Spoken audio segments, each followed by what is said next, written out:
All right. Well, good evening, everybody. Thank you so much for taking the time to be on this webinar this evening. My name is Megan Hope, and I am the Social Service Project Director at the Rocky Mountain Immigrant Advocacy Network, also known as REMAIN, even though the letters of our abbreviated organization name do not spell REMAIN, but the way to remember it is that our mission is to help people remain in the country, if that's what they choose to do. So this evening, my esteemed fellow social worker, Cindy Schlosser, and I are going to be talking to you about the opportunities that exist to sponsor people who are in immigration detention to get out, either through bond or parole. So we have a presentation that we will be we'll be going through. So I'm just going to share my screen here and bring this up. Let's see here.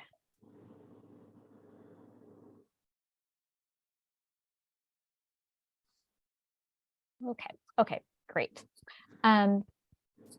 So we're going to be talking about a number of different topics kind of along the way. One will be sort of an overview of what REMAIN, what the organization that we work for does. We'll also be talking a little bit about what the asylum process looks like. What do we mean when we refer to, when we talk about asylum? We'll be talking about what it means to sponsor somebody for release on bond or parole from immigration detention. What the requirements for doing so are, and then also a little bit about just kind of some tips about the relationship that can exist between a sponsor and the person that they're sponsoring. I was talking with Jen just a little bit before this call, and she generously offered to pipe in about various things that we may not be remembering to do. And okay, Jen, I assume you're seeing that message from Beatrice. And let me know if you want me to stop talking. You can interpret.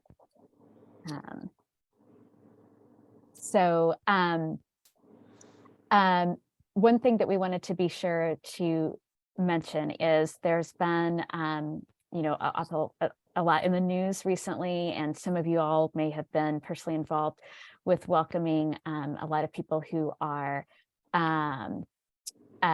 arriving in the United States who are seeking asylum, particularly many people from Venezuela.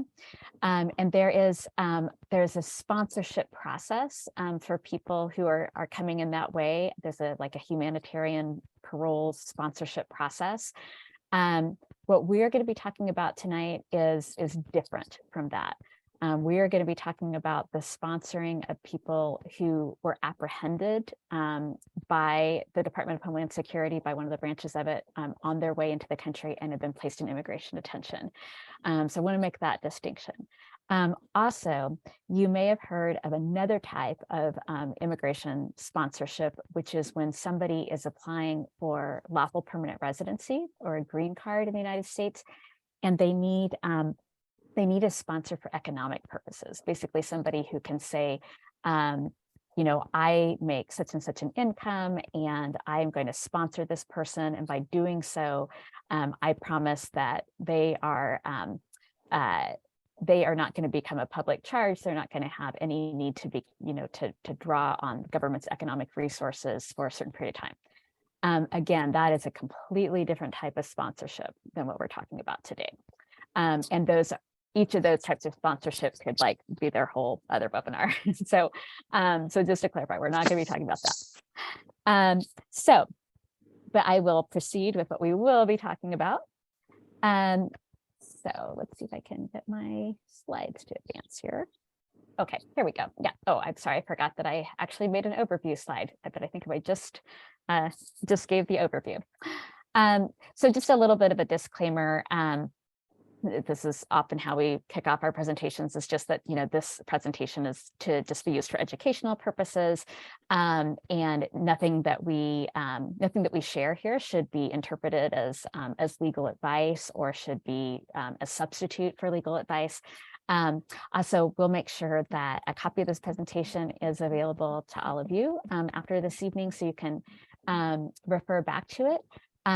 But we do ask that you not like copy it or reproduce it or share it without asking permission from us first. Let's see here. Sorry, did you? Oh yeah, I see Jen's hand. Okay, sorry. Okay, yeah, go ahead, Jen.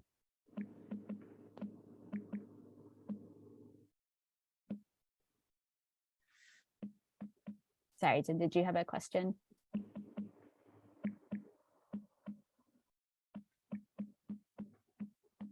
Okay, good. Okay, great. Okay, sorry.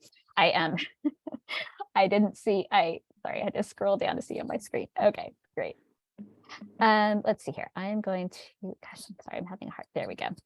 All right, so a little bit about the asylum process, and this, may be already familiar to some of you. How do immigrants come into contact with the immigration system? Well, there are a number of different ways, and there's also a lot that we could potentially say about what's happening on the southern border of the U.S. right now, and with Title 42, and some people being allowed into the country and some people not, some being made to wait in Mexico.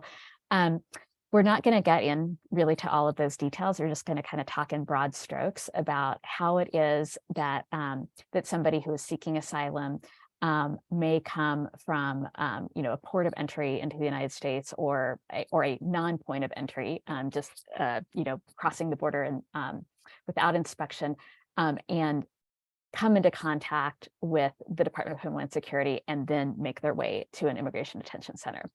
So again, kind of broad strokes. So one way that they may come into contact with the immigration system is at or near the border.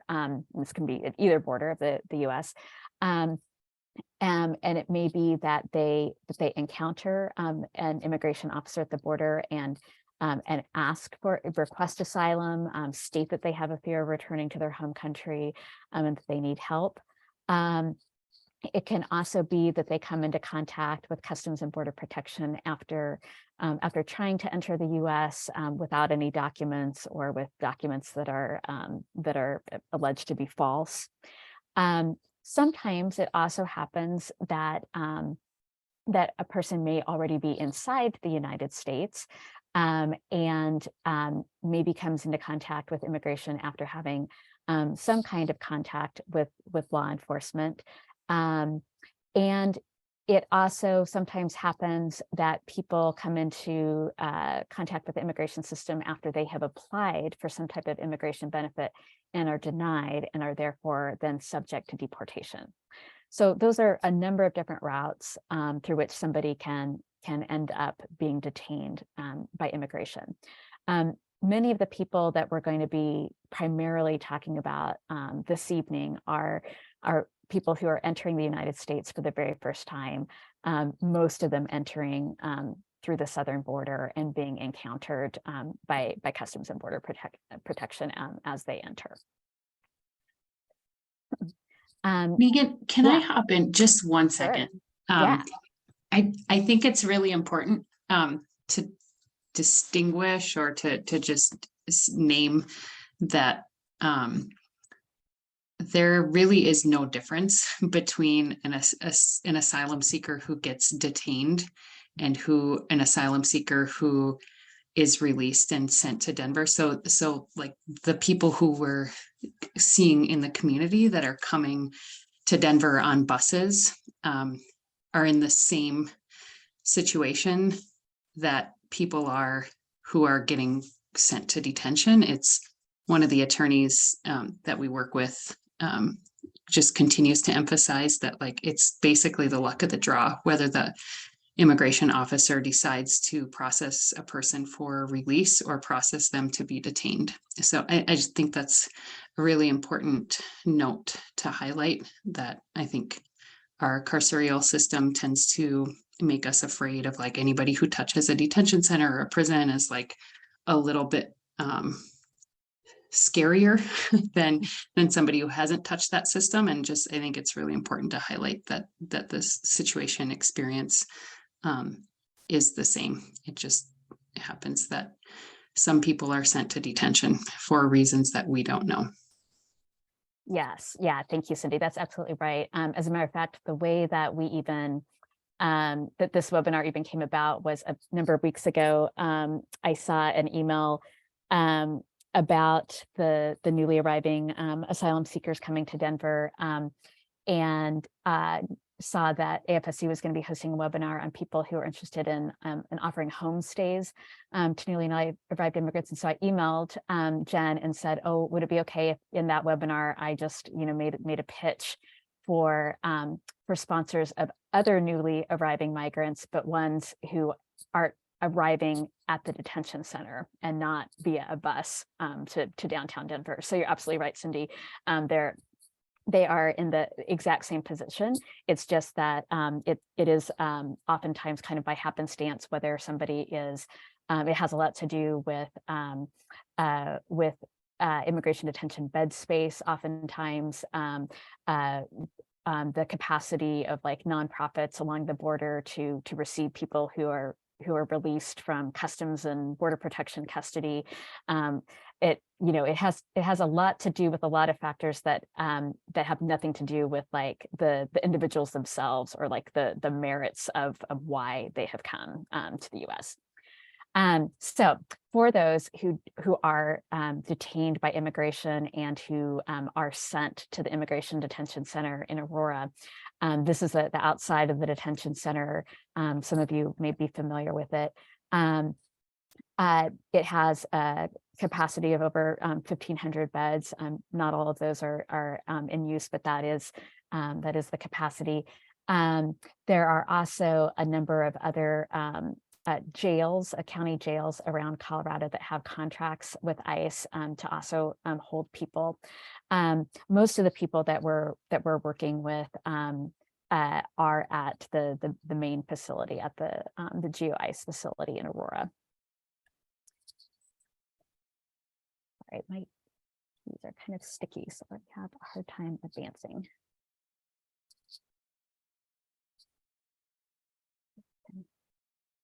Way. Oh, so there's the rest of the information. All right. Okay. So I'm going to talk just a little bit about what immigration detention is like. I've worked at Remain for including the time when I was an intern there for about 12 years. Cindy also has about 13 years of experience doing this type of work, starting off in Arizona and now in Colorado at Remain. We've both spent a lot of time inside immigration detention centers. I personally have not spent much time in or really very little time in a prison, but many people I've talked to have said that including people who have been in prison and have also been in immigration detention, or who have worked in prison, say that the facility, looks and functions essentially like a prison. People are in jumpsuits. They have to be escorted from one place to the next by guards. There is difficult access to difficult and expensive access to phone calls or to communication with loved ones outside of the facility. The only outgoing phone calls that are free are to a person's attorney if they have one. The medical and mental health care is notoriously bad. The food is bad. At the detention center in Aurora, there is really no outdoor recreation. The closest that most people get on a regular basis to any kind of outdoor recreation is simply going into like a small kind of cinder block room that has a skylight with like a little bit of access to the outside sky. So it's a very oppressive environment, and these are just, like a few statistics from one study about asylum claimants who had been detained for around 5 months, that 85% were found to be living with depression, 77% with anxiety, 48% with PTSD, post-traumatic stress disorder, 25% reporting suicidal thoughts. We hear very often from the people that we work with that no matter what type of situation they are fleeing in their home country, which can be, civil war, it can be persecution based on some aspect of their identity. It can be, physical and sexual abuse, that being in detention is sometimes the worst experience that they've had. And we often find too that being detained can really act as a deterrent for people from continuing to fight their cases. And so therefore, the people that we work with will sometimes tell us, if I can't stay here for the whole length of my case, I have to get out. And if I can't get out, I just want to be deported, no matter what faces me back at home. So that's just a little bit of the context of, what detention can be like. I'm going to talk just a little bit about how it is that our organization encounters people who are seeking asylum and other people who end up in immigration detention. So we have, I think as Jen said at the beginning, we have a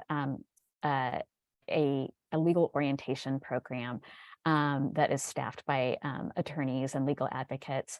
And so every day that team, a member of that team offers a group orientation for people who are detained. And we end up, and nearly everyone who is detained ends up being invited to that orientation, usually, ideally within a few days of them arriving at the detention center.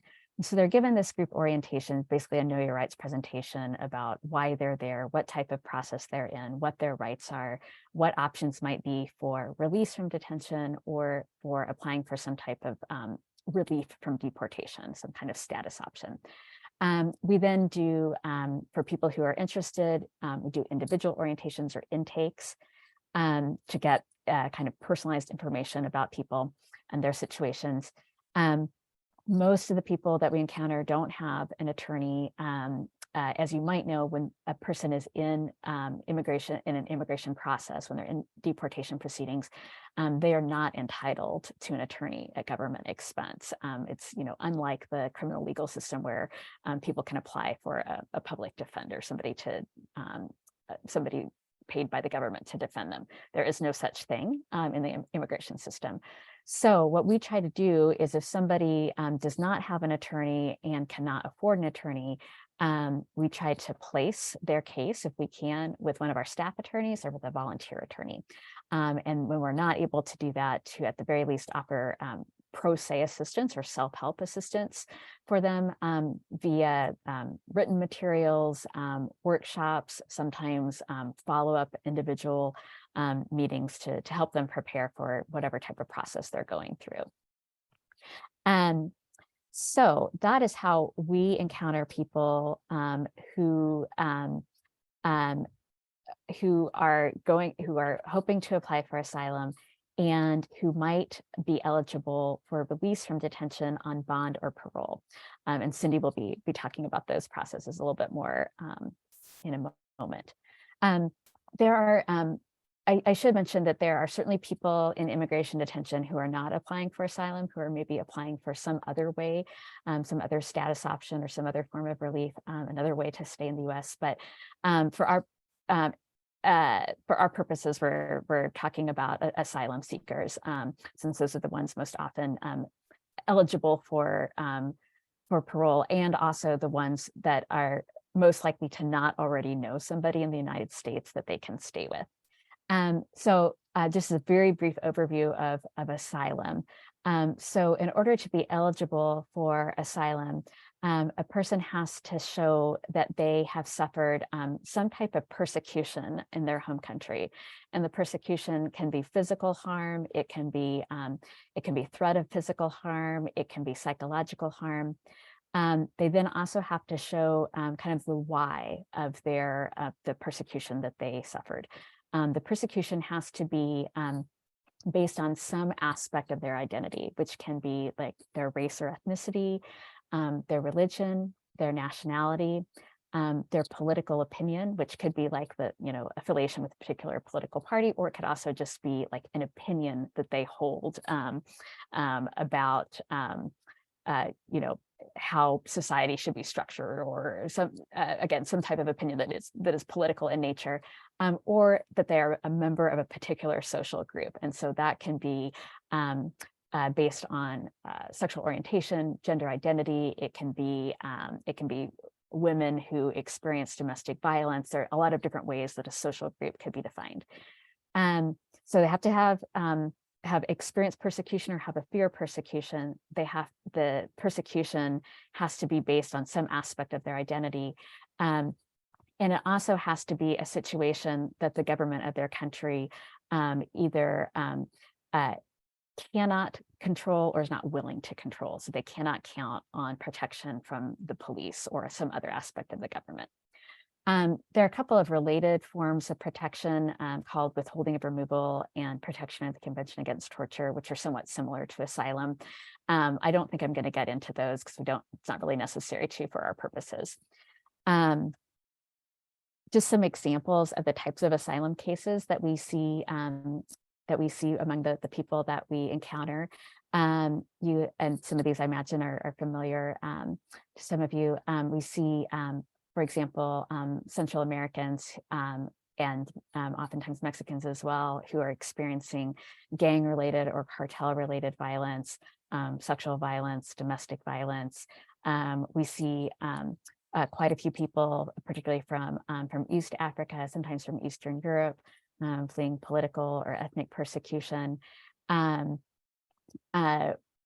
We, as you have all heard about in the news, and is happening in ways other than people ending up in immigration detention, we also see many Nicaraguans, Venezuelans, some Cubans fleeing repressive political environments in their home countries. And then, people around the world fleeing for all of these different reasons, right? Or based on sexual orientation, gender identity, various other reasons. So that is, like I said, a bit of an overview of what our organization does, how we encounter people in immigration detention, a little bit about asylum. I'm now going to turn it over to Cindy to talk about how it is that somebody might be eligible for release from detention while they're pursuing asylum, and what the process of sponsoring somebody for release looks like. And sorry, Cindy, I'm going to try to. No, you're good. This keeps sticking for me. Yeah.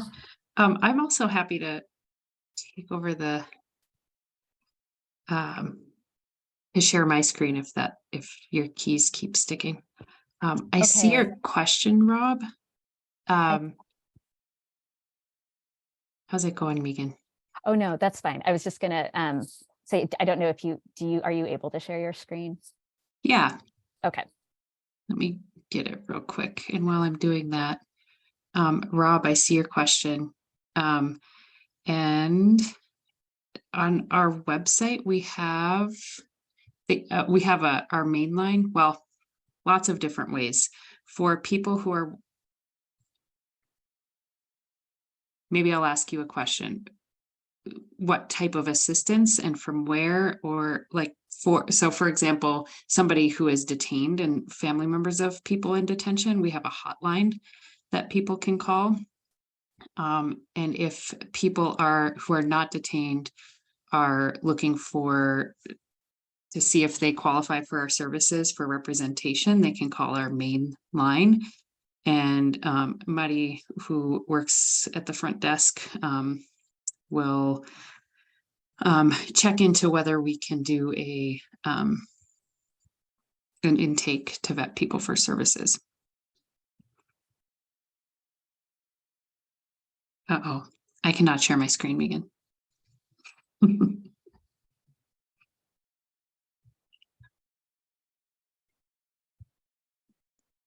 So if you're able to move it forward, that'd be awesome.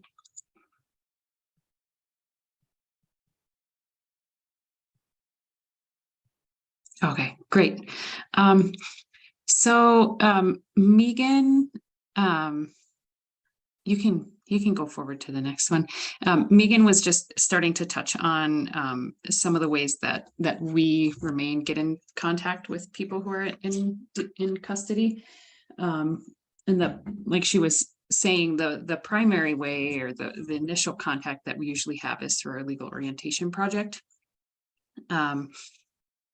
And that's typically the first point at which, or the first point of contact that people have with anybody who's not ICE or Border Patrol at the detention center. And so it's usually in that conversation where our attorneys or legal assistants are doing an intake with people, that they're asking them questions about their case and about contacts in the US that they have. And so that's usually the point where they're identifying whether somebody needs a sponsor or whether they have family or other support in the US. So after they make that initial contact and determine whether or not somebody needs a sponsor, and just keep in mind that that's not the only thing they're vetting for. They're looking into a whole host of things, particularly the bulk of the legal case. And so the sponsorship question is kind of a subset of what they're asking people about.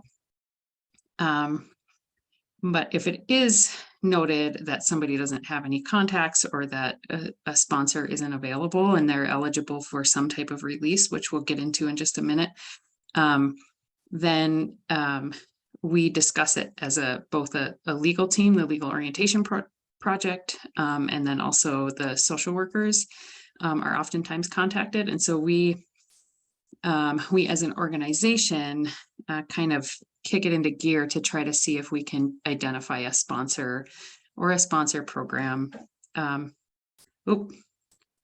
Back up, Megan. Thanks. Sorry. And so once we if we are able to contact or find a sponsor, just one important thing about our role as Remain is that we, so when we're working with someone, whether they're our client or whether they're a participant in our programs, our duty is to that person as our client. And so for us as an organization, our role in the sponsor connection is to simply make the connection. And we ethically and legally are not able to advocate for one party or the other in that relationship. So for example, if we contact a sponsor or a sponsor network and they have questions about, like, should I submit my tax receipts? For example, if ICE is asking me to provide financial information, we are not able to advise or give advice about questions like that. And we're also not able to give advice to the person we're working with about whether they should or should not live with someone. We can facilitate the connection and do what we can to give information, to provide resources and support so that each party can make an informed choice that's right for both parties. We can also facilitate connection through phone calls or help set up visits. But just want to be clear that what our role is in that connection. So once a sponsor and someone inside are connected, then the sponsor and the person kind of take it from there and decide whether it's a good fit or not and how to proceed. And we, of course, provide information and resources and support along the way as well. And on the legal end, what we do is like Megan was saying, either try to place the person's legal case for representation either with an in-house attorney or with a pro bono attorney in our network of volunteer attorneys. And just being mindful that there are two separate cases, which oftentimes can be confusing. So there is the case in which we're requesting release for the person, and that can either be a request to ICE for release, or it can be a request to the court for release. And we'll talk about that in the next slide.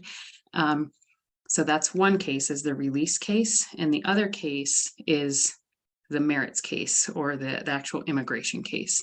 And so we highlight that because it can sometimes cause confusion, both with the sponsor and the person in detention, is that like, I have an attorney and they're not, like, now they're not going to represent me in my asylum case. When it could be, and we try to clarify this, be as clear as possible, but it may be that the attorney was only representing the person to get them out of detention, to advocate for their release. So just kind of keeping that in mind, that if the person has an attorney, it doesn't always necessarily mean that they'll have an attorney throughout their case. It may be, but that could be a point to clarify.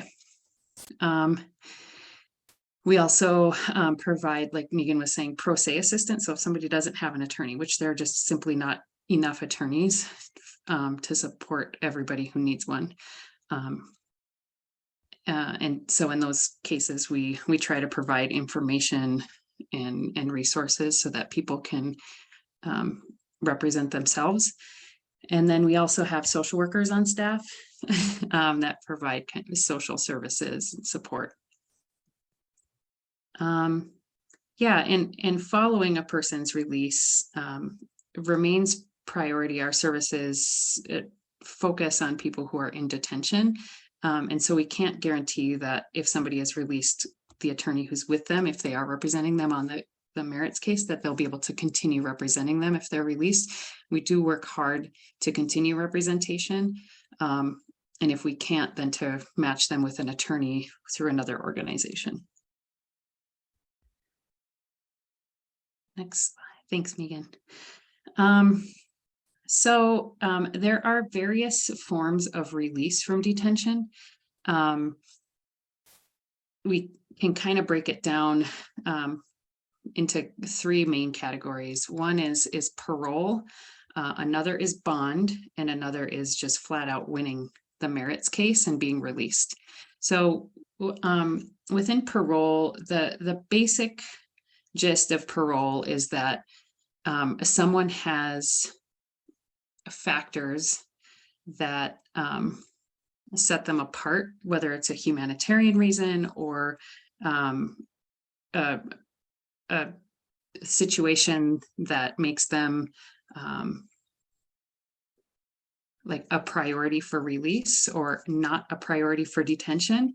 And so some main categories for parole are: one, people who are arriving to the US for the first time, they're asylum seekers seeking protection. And that's kind of the main category that you will see people in, is people who are arriving to the US, they're asylum seekers, they passed a credible fear interview with the asylum office, and they're requesting their release from ICE.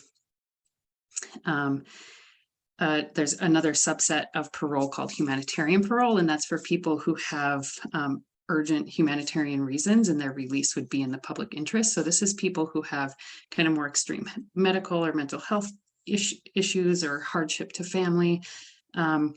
And those are a little more complex. And typically people who are seeking humanitarian parole in the public interest will have family members or will need typically need more intensive support. That is also a request through ICE. And then bond is available both through ICE and through the immigration court. So there's kind of a crossover there. And I can kind of distinguish the difference between the requirements and consequences and requirements post-release between the two, because there is a difference between bond set through ICE and a bond set through court. But I'll get into that in the next slide. And then if somebody flat out wins their case, then there are no conditions after their release. With release through ICE, there is always a condition. It could be that the person just has to check in with ICE and that's all there is. It could be that they're released on an ankle monitor. It could be that they have to check in on their phone. Digital electronic monitoring is becoming increasingly prevalent. Ankle monitors are becoming heavily relied on, unfortunately. And that's one big distinction between bond through ICE and bond through the immigration court. If somebody is released on bond through immigration court, they pay their money, they're out, that's it. They have to show up for court. They don't have any requirements through ICE. If they're released on bond through ICE, then they typically have to show up for report to ICE for check-ins. We have been seeing most everyone who's released on parole or bond being released with ankle monitors, at least for the initial check-in until they check in. Sometimes ICE requires that they keep it on for a couple of check-ins or more. So just kind of some things to be aware of, both as a sponsor, but that some of the requirements that ICE puts on people, and it can be emotionally and logistically challenging for people who are wearing those monitors. They bruise, they're embarrassing, they're expensive, they're hard to maintain. Yeah, so yeah, just some things that we're seeing pop up with related to release. Thanks, Megan. So when and this is probably like the slide that everyone has been waiting for. So what's required of us as sponsors? What does it even mean? Like Megan said in the beginning, that there are different types of sponsorship. And I think it is important to distinguish, because I think one of the main questions that people have when they're sponsoring, or a couple of the main questions are, one, whether there is any legal obligation, like if this person chooses to leave my house, or if they don't show up to court, how does that affect me? Also, what's my financial responsibility? They're asking me to provide financial information. What does this mean? And the answer is both clear and not clear. One, there have never been any incidents that we know of in which someone not showing up for court or not showing up for an immigration appointment has negatively affected a sponsor. Our attorneys have said that there isn't anything in writing that explains what the responsibility of a sponsor, what a legal responsibility of a sponsor is, but we've never seen there is no like legal consequence that falls upon a sponsor if the person that they're sponsoring chooses not to go to court, or chooses not to go to an immigration appointment, or chooses not to show up for a deportation appointment. So it's very different from what Megan was describing earlier, as an affidavit of support, financial support for someone who is adjusting their status, which is sometimes, if you like Google sponsor for immigrant, that's usually what comes up, is like, oh my gosh, I have to like sign up all my financial accounts and make sure that I'm like legally responsible for this person for the duration of their life. That's not what this is. So what you have to submit to ICE if you are going to sponsor someone is, we'll get back to it, I promise you. One, proof of who you are So you're essentially telling ICE that who you are, what your legal status is, where you live, and that you're able to support this person. So the reasons for those requirements are essentially you're trying to prove to ICE or support the argument to ICE that this person has what they need to show that they will not be a flight risk. And that's the main thing that ICE is worried about when considering release is we want to know where this person is going to be, and we want to know that the person that they're staying with is a legitimate person. That's not the correct term, but that they're a person who we can kind of track and monitor. So, so the requirements are a notarized letter or an affidavit of support saying, this is who I am, this is my legal status, and then you provide an identity document. Your proof of address needs to be, something like a utility bill. And then your proof of income can be pay stubs or tax returns. This is all for immigration, for ICE specific. For immigration court, the only difference is that you do not need to provide proof of your legal status. So we see more availability for sponsors for people through immigration bonds than we do when they're trying to request release through ICE, because the network of support is broader, that the immigration court is willing to accept. That makes sense. Ready for the next slide, Megan? I should speed this up, I'm seeing.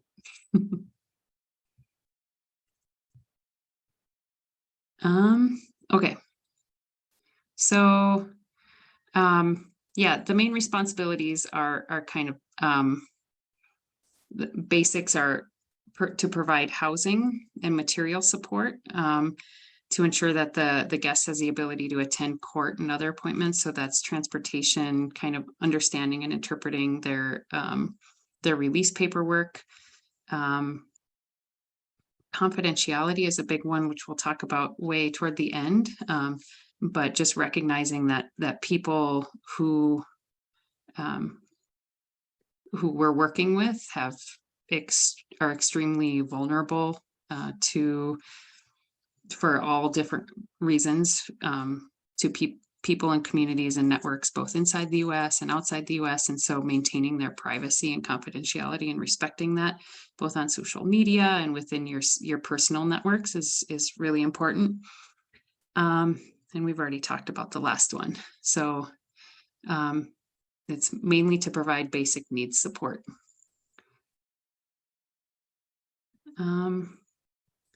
So the legal process after people get released, just to understand a little bit of the process, is one, people may or may not be legally authorized to work or to request a work permit, depending on their case and what's going on with the current administration. That sometimes people are eligible for work authorization, and the wait times for that can also vary depending on the current administration. So that's a factor.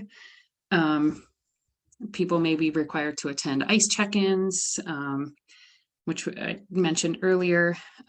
They will likely need to attend immigration hearings if they have an ongoing case, which would be set in the downtown Denver Immigration Court.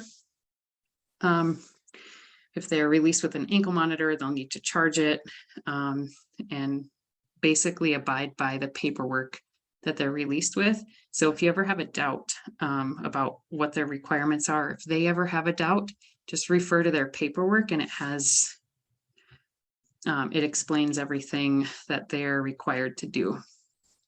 And then finally, if they have an attorney, they'll they will need to meet with that attorney to develop their case. So transportation is helpful. Translation and understanding documents is usually helpful. And then just basic needs. So it's kind of a multi-pronged support.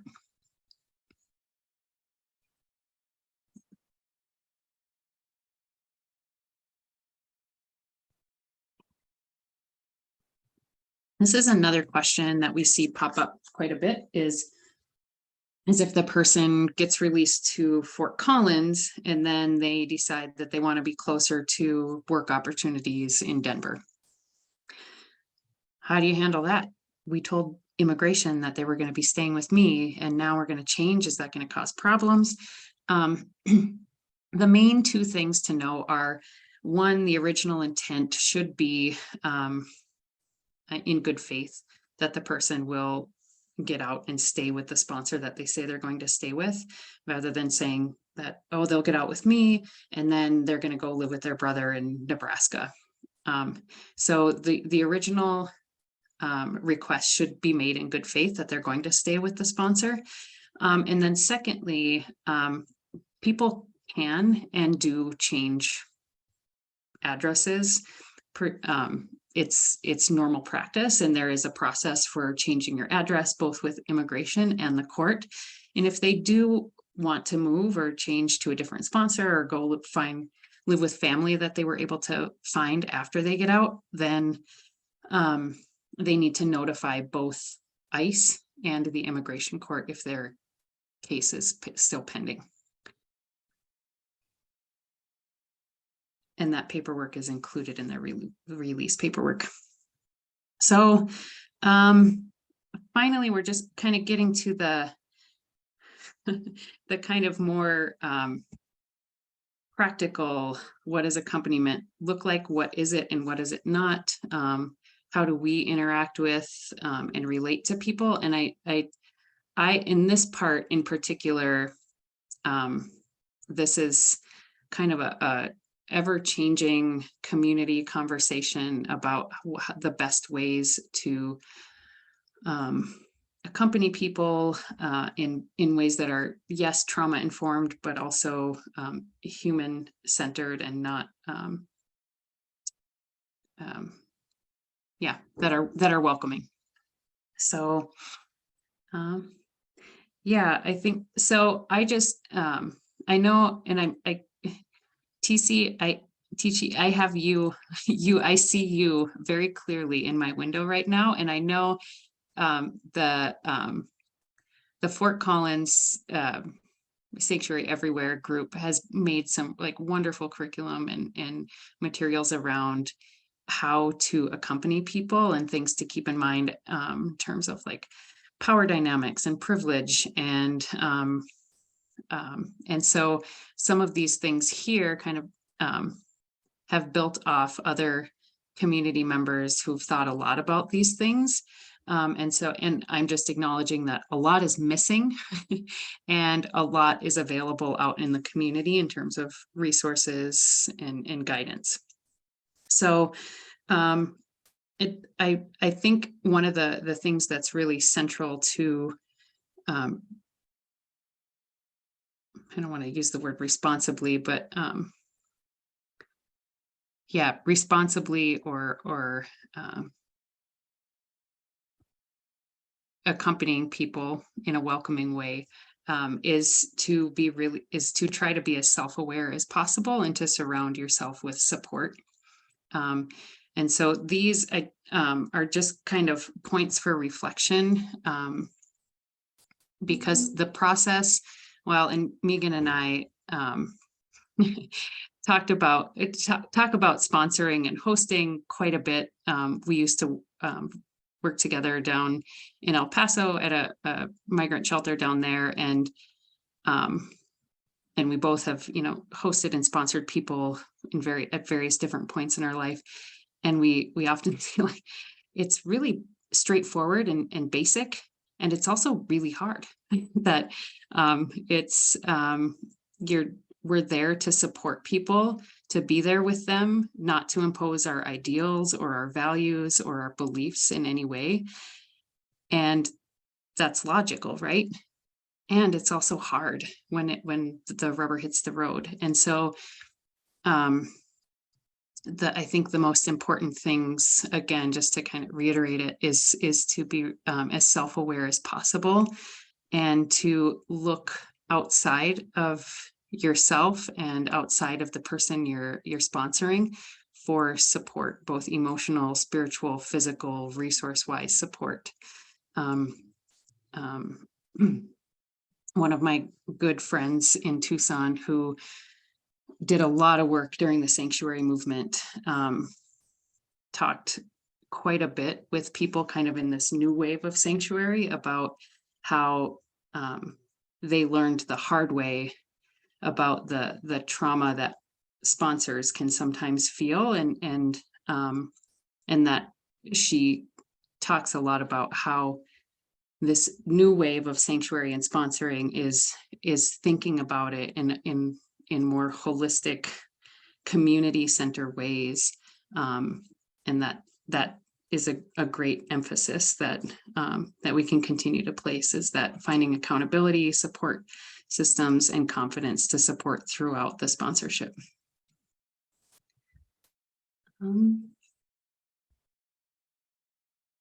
Yeah, and so in addition to self-reflection, it's important to reflect on our relationship with people who we will be sponsoring. So I think a big one is what power dynamics will be at play, and there are many. I didn't even put any examples on because there's too many, and I was thinking we could open it up. But I mean, the basic ones could be gender, just immigration status, the language, understanding systems, family support, trauma exposure. There's just a lot of different dynamics that to try to be in connecting that with self-awareness. That, for example, if I'm asking a genuinely what I think is an altruistic question or invitation, let's say I ask the person if they want to join me for church because they've said that they believe in God, and I'm going to church, and I say, would you like to go with me to church? That person, to me, that's a genuinely open invitation. But if I recognize the power dynamics, that person might feel obligated to go because they feel indebted to me, because they're living at my house. So the question to me is very different than it is received by the person who I'm saying it to, who I'm inviting, just solely based on obligation, power dynamics, and the relationship. Yeah, and so this second point we'll talk about a fair bit in a couple of the coming slides, but just kind of keeping in mind how migration, trauma, violence manifests on the daily. I think we sometimes romanticize it, that like we're gonna rescue these people who are traumatized and sad, and we're gonna like step in and help them. And that is true. Like we can show up for people who really need support, and it's just really helpful to know what that can look like sometimes, so that we know what we're seeing when it shows up, and so we know how to respond, we know how to be there for them, and we know how to be there for ourselves. And then finally, I think it can be helpful to get some education around some of the reasons why people are fleeing, some of the reasons why that the responses or causes of US involvement and responses, so that we don't have to turn to them to ask personal questions, or that we know a little bit of the surrounding situation, so we can understand the experience as best as we can without having to lean on the person for that information. Yeah. So I'm going to get into my element here. I think we talk a lot about trauma-informed lawyering with our attorneys, with law students. And I think oftentimes the question is like, I'm not a mental health worker. I don't know what trauma-informed anything is. And the fact is all of us both are capable of and kind of have a responsibility to understand the impacts of the prevalence of trauma around us, so that we can be just generally kinder, more understanding and responsive community.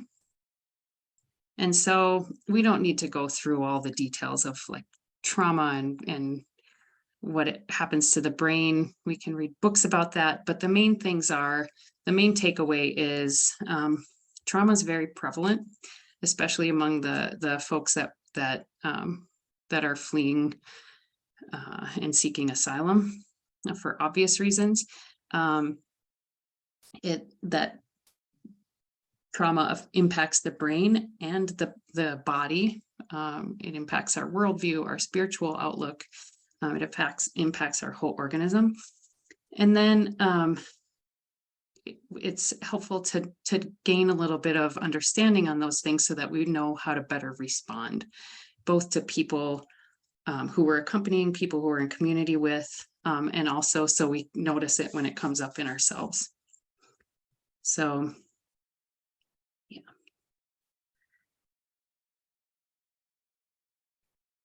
So very quickly, I think we talk a lot about trauma and PTSD. I think we throw that phrase around a lot. I lost my phone. I have PTSD because I couldn't check my texts for like a week or a day, an hour. And so we as a society know what trauma is and use the terminology a lot. And I think we're becoming much more aware of it. I mean, I don't think we are. And just to kind of distinguish and to make clear that not everyone who's experienced a traumatic event is going to have PTSD. Not everyone who has experienced a traumatic event will be disturbed or negatively impacted by it for the long term. A lot of people are. And the responses to trauma, whether it's a one-time event or ongoing stressor or systematic trauma, can manifest in a lot of different ways. And what PTSD kind of has to have an amalgamation of multiple symptoms, and it has to last for over a month. So the symptoms are all listed there, that, people tend to be avoidant of certain things that cause fear. They tend to have heightened arousal, meaning they're jumpy. They might have trouble sleeping. They might be more anxious or kind of on high alert. They tend to have intrusive thoughts, memories, flashbacks. They may dissociate. So I'm here, but I'm not here, or somebody says a word or I hear a sound and it takes me back. And then finally, it changes our thoughts and feelings. And so, whereas in the past, I talked to somebody yesterday who, a lot of things happened. And she described it as like, she recently had a change of perspective, and she said, I can hear my son laugh.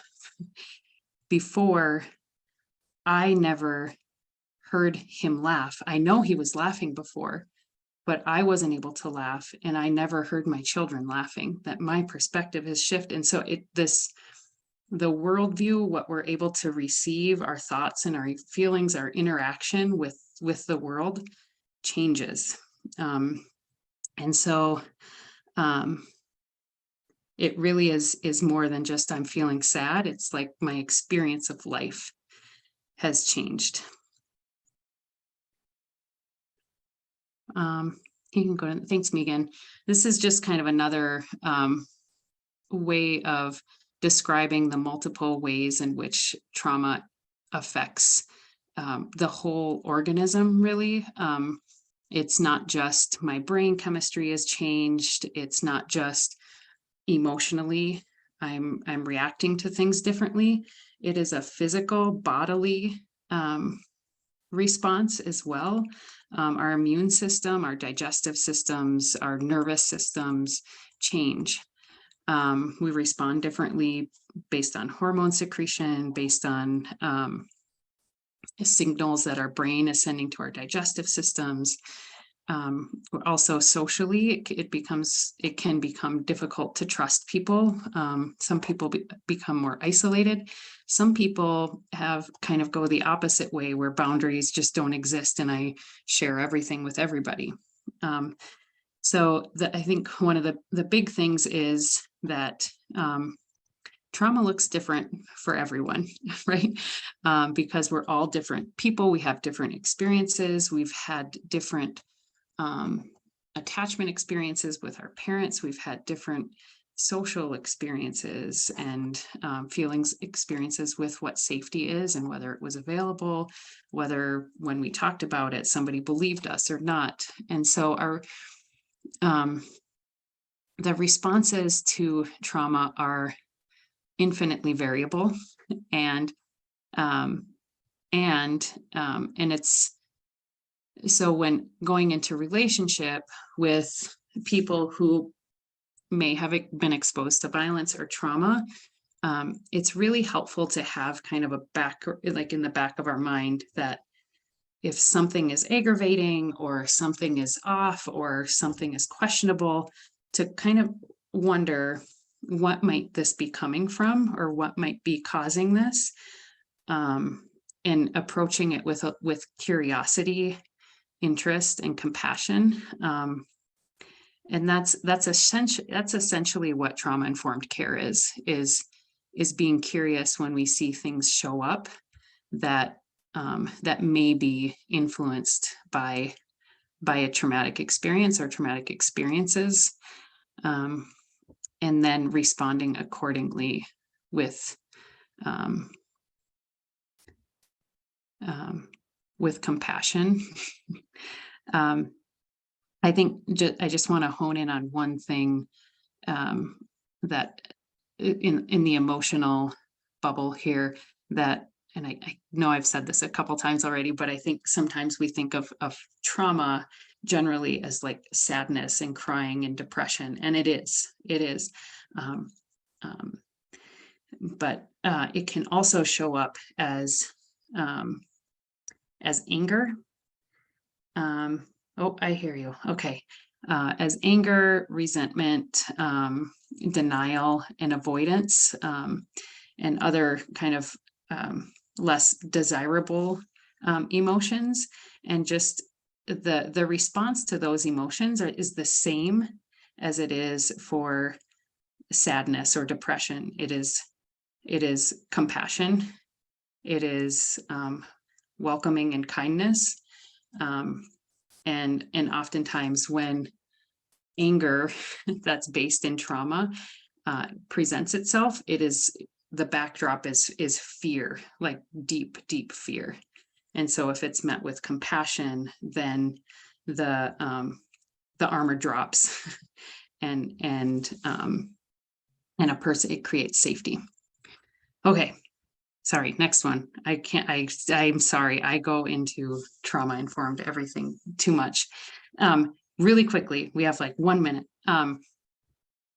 The kind of quick tips for putting it into practice is, it can be super, super helpful to set boundaries at the outset. And that can be really practical. Like one of the sponsor, like our go-to tried and true sponsors who sponsored a lot of young people coming into his house, walked the kids through his house and said, "This is my bedroom. If there's an emergency at night, you can knock on the door. Other than that, this is my space. Please don't come in here. This is your bathroom. You can use this anytime you want. This is my private computer. I use this for work. It's confidential. Never touch this one. This one is your computer. You can use this. And he walked through every place in his house so that the people knew where everything was, where they felt safe. It became their home and became familiar. So boundary setting, it allows for control, predictability, awareness, any opportunities that we have to give people choice, predictability, power, and control can be really healthy and helpful. And that does not need to mean that we are giving up our power and control. It can be really mutually helpful. You can read the other parts on your own. Confidentiality, we've already talked about that. Don't ever post information on social media, etc. Anything else you want to say there, Megan? I always go over time with the trauma stuff. You can skip that one. Skip to the end. We can just be done. I think this is the last one.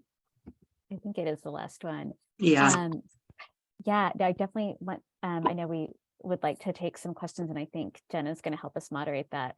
I was just going to add a couple of thoughts. And one is, Cindy mentioned earlier that, if you are considering sponsoring somebody, and we know that, that it is important for it to be whatever is represented to ICE to be on good faith, right? That yes, I, the sponsor, really do intend to have this person come live with me, and the person who's being sponsored really does intend to come and live there. That is very true. In reality, there are people that we work with who do have somebody else in the US that they can live with, but maybe that person, because they're undocumented, is not able to act as their sponsor. And so it does sometimes happen that people need somebody to help them get out of detention, and then maybe they'll stay with them for a short period of time before they go someplace else. So again, it's not encouraging to be disingenuous with ICE, but I guess I just want to recognize the reality that there are some people who need a sponsor. They know nobody else in the US. They really need like a temporary home, maybe for a number of months until they could get on their feet. And then there are other people with whom for whom they just need like a way to get out of detention and a temporary spot until they move on. So I just want to acknowledge that. The other thing is that we've talked about how many of the people that we work with are going through what's called the credible fear process, where they first have an interview with an asylum officer to sort of make an initial determination of whether it appears that they may be eligible to apply for asylum. And then typically after they pass that interview is when they then become eligible for bond or parole. Currently, we are working with a number of Venezuelans in particular in detention, and it sometimes happens with people of other nationalities as well, who actually did not pass their credible fear interviews. They got negative determinations. That doesn't mean that they don't have legitimate claims to asylum. The whole credible fear process is very flawed. It's an asylum officer who is, not a lawyer, not a judge, who's making these determinations. And in any case, the upshot is that what we have seen is in recent months is that the U.S. has not been able to deport people to Venezuela because of the lack of diplomatic relations there. And so I just mentioned that because there are a couple of people that we've been working with in detention who are from Venezuela, got negative determinations, but we believe that if they have sponsors, they might still be able to be released from detention and not deported. And so it's a different situation in the sense that it's not somebody who's going to be, pursuing an ongoing asylum case, but it is somebody who, may be allowed to stay in the US and does really want to get out of detention. So just want to mention that there, that's a little bit outside of what we see most typically, but it is a situation. So anyway, but I will, Jen, I think you agreed to help feed us questions from the chat. So we're happy to take some.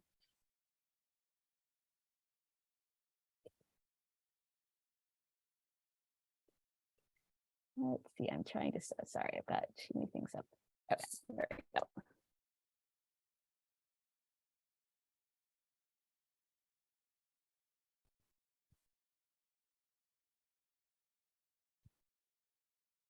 I wonder if we could just, not hearing Jen, I wonder if we could just read the questions.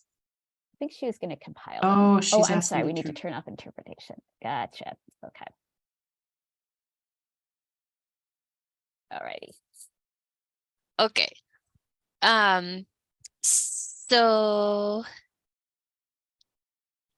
yes. Okay, can you all hear me now? Yeah? Okay. It's weird because I turned on my camera, but I don't see myself, but that's also okay. You don't need to see me. So there are a couple of questions that I think are kind of interesting that are more about the asylum process. And one is, are family and friends able to stay together, say once they're detained at the border? And I would just sort of ask that, add to that question, at our detention center, is it only adults or are there also families and children? And maybe Megan, you could take that question. Sure. Yeah. So that is a great question. So at the detention center in Aurora, it is just adults, people 18 and over. It may be that they have been separated from other family members at some point during the process, with whom they may be able to reunite at some point, but at the detention center itself, it's just adults. Yeah. So la pregunta fue si la gente pueden quedarse juntos cuando están detenidos, y la respuesta es sí, en general, pero en nuestro centro de detención solo vemos adultos y no mantienen parejas juntos siempre. The other question is, I think there was a question about how a person can connect with Remain for assistance that we a little bit answered, but I'll just add that one of the resources I've found super helpful that we'll include in the follow-up email is Remain's self-help resources page. It's both in English and in Spanish, and we use that page with our members pretty often. It's meant to support people who don't have a lawyer. And I would really encourage folks to take a look at that resource if you do decide to host people. Has a lot of great information. I have a couple questions, but I wondered if anyone else who hasn't, those were the only questions in the chat. If anyone else has a question about sponsoring people, and what to expect from that, or any questions about the responsibilities we went through and the requirements. And you can just take yourself off mute because we're not a big group if you do have a question. Quería ver si alguien tiene una pregunta sobre las responsabilidades y requisitos de ser un patrocinador. Y si lo tienes, puedes quitarte de mudo nomás. This is Brian operating under Sherry Fry.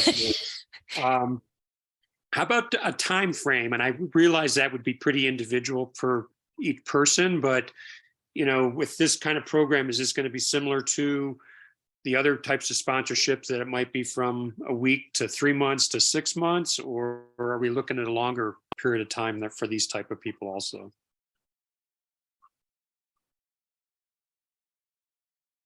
You want to take that one, Cindy? Yeah, sure.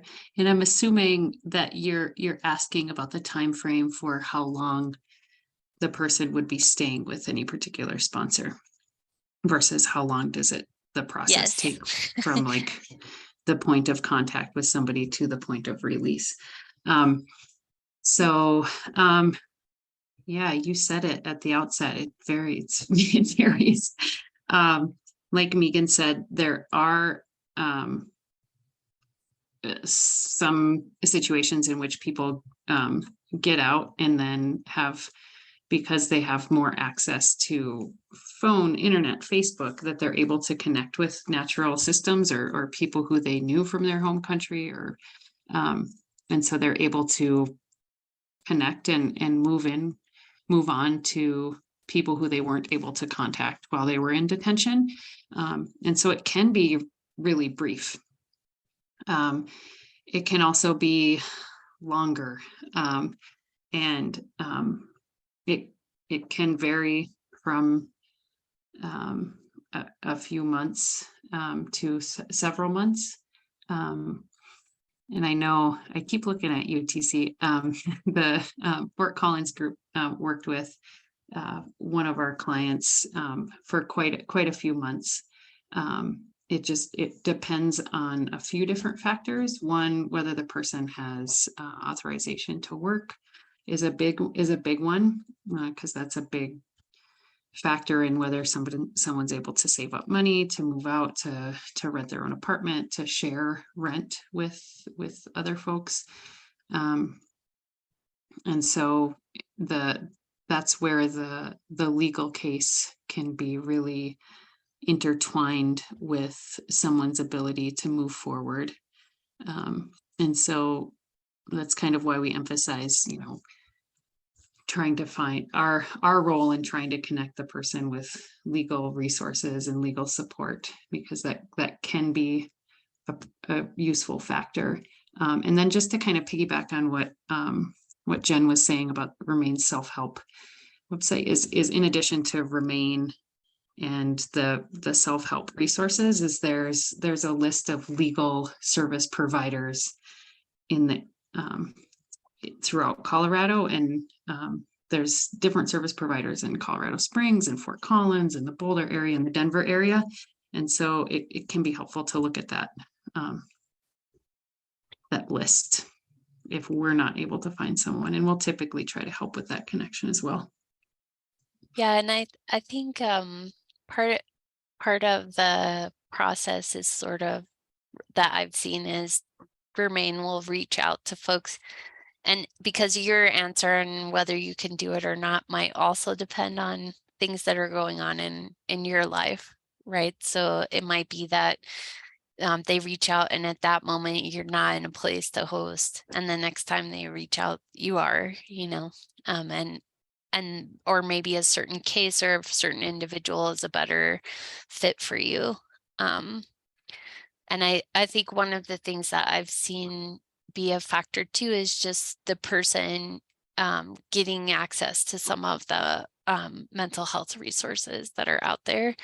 And because there's not any mental health care inside GEO to speak of. And so sometimes just being able to connect with, whether that's cultural support and not like traditional mental health care or like a actual counselor, that support can really make a big difference in people being able to make decisions and get out of a cycle of trauma and get their feet on the ground. And I don't know, I know TC, you have a lot of experience. I don't know if there's anything you want to add to that, and then maybe we can take another quick question. And I want to say, if you all have to go in this moment, feel free to go, but I also want to take, I know we started a little late, so take a couple extra questions too. Yeah, I don't know if you have anything to add, TC, to that. I think this has been really helpful, and I've been sitting here taking notes, and what we've learned over the process is that every time we do it, it is different. And as soon as we get a set of expectations, someone with a really perverse sense of humor plays with us. So flexibility is key, and the staying grounded. Thanks, y'all. No, thank you for that. That's some real wisdom right there. That's also been my experience. Other questions folks have? No. Go ahead. Y al derecho a hablar, y al derecho que le está pidiendo la oportunidad, ya está diciendo que hable. ¿Qué puedes hablar? No sé quién está hablando. ¿Es tu Beatriz? This is Catalina. Oh, yeah. Go ahead, Catalina. Sorry. So I'm actually connected from Bogota in Colombia. And I realize, as I said in the chat, the questions, this is more oriented toward people who want to be sponsors. I'm actually looking to connect with people who want to sponsor, specifically people in Venezuela. And I was wondering if your organization could help me out with that. Yeah, so that type of sponsorship is a different type of sponsorship than we went over here today. That's right. Yes, it would Yeah. be for parolees. Yeah. Mhm. So I think that both, like I said before, like both AFSC and Remain could sort of talk through some of that. What I'll say is there's a Venezuelan organization here called Papagayo that does have some experience doing the type of sponsorship that you're talking about. And it's a lot of Venezuelans who've earlier come to the US and now have some status and are sometimes able to help with that. So I'll WhatsApp you their information and also ours, and we can talk more offline about how to make some of those, whether we can help make some of those connections. Okay, thank you. Thank you very much. No, thank you for being here. And thank you for this opportunity too. It's very well explained. Oh, that's all Remain, not us. Yeah, and I'll put my number in the chat too, so you have it. But I did copy yours. Okay, thank you. Thank you so much. Yeah. So I think the next step is we'll go ahead and send an email out to everyone who registered tonight. We'll include the slides from tonight. So if you felt like your notes weren't fast enough, that's okay. And then a way to plug in if you're interested in considering this. And I really want to emphasize, I think, what we led with at the beginning, talking to some of your friends and your family, seeing if there's folks who would be interested in helping you when you're accompanying other folks in your community. It's really, you'd be surprised how many people would be willing to make you and your guests dinner once a week, or do somebody's laundry, or give them a ride, so that you're not doing it all, and can just be present and provide that that safe space of in your home. So maybe doing that, and then you know, the offer is always going to come to you if you sign up, but there's no judgment if it's not what you can do right now. You can just respond and say, I'm not interested. I can't do it right now. Ask me next time. There's no judgment or guilt. I tell all my members that. So, and if you think of more questions, you can respond to that email. I'll have Megan and Cindy copied on it. And so you'll be able to respond to them and get a little more. I always think of things after, once I've had a chance to marinate on it. So don't be afraid to email us back. And thank you so much for being with us tonight, and just listening. And yeah. Yeah, thank you all so much.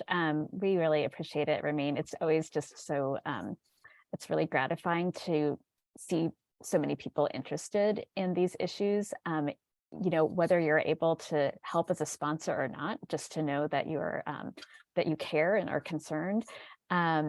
And I know that it means, you know, a great deal to the people that we encounter as well, to know that there are people who are standing in solidarity with them. And thank you, Jen, so much for hosting us, and AFSC for putting on all of these webinars and just all of the incredible work that you do. So just really, really grateful for all of you.